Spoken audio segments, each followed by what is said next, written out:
Ako sa pinagtatrabahuan ko at naligaw ako. Ay, nako.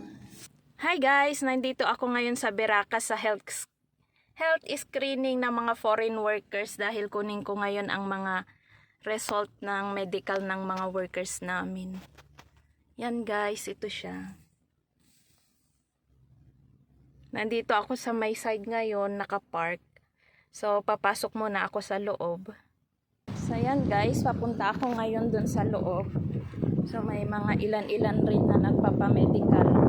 Dito pala kinukuha yung mga blood test na foreign workers. Dito sila nagpapamedical. Pero blood test lang naman ang kinukuha nila dito dahil iba din yung pinagkukuhanan ng x-ray.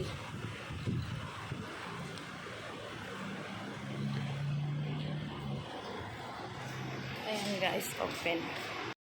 Nandito na ako sa loob at ang dami palang tao dito. Dumiretso na rin ako dito sa may counter 16 dahil dito ko kukunin yung result.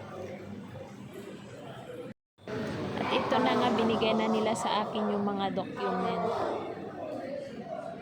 Yung mga nakaupo naman dito ay nihintay nilang matawag ang kanilang number.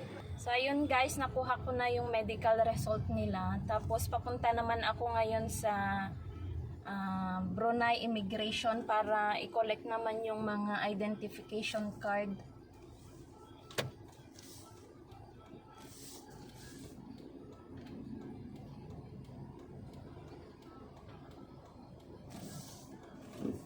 Yung identification card ng mga workers. So ayan guys, nandito ako ngayon sa my Brunei Immigration. Ito yung itsura ng Brunei Immigration nila.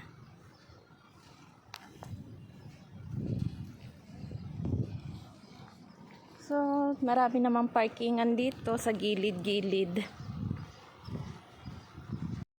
At ayan, papasok na nga ako sa loob. May mga nag-aantay din dito sa labas. Pero hindi naman masyadong maraming tao ngayon.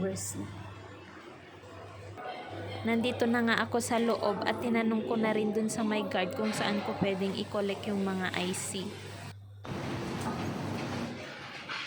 Nandito naman i-collect yung mga green IC.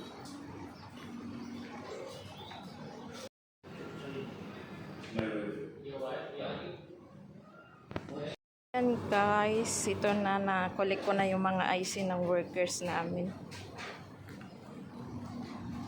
So, pabalik na ako ngayon sa pinagparkingan ko. So, ayan guys, pabalik na ako sa pinagtatrabahuan ko at naligaw ako. Ay, naku. Ang dami kasing daanan dito guys ba? So, ayan, nagkaligaw-ligaw ako. Buti na lang may ways. At nasundan ko din yung daanan.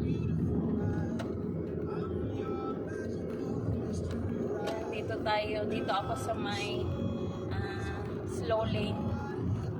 Kasi pag sa fast lane ako, daming sasakyan, mabibilis sila.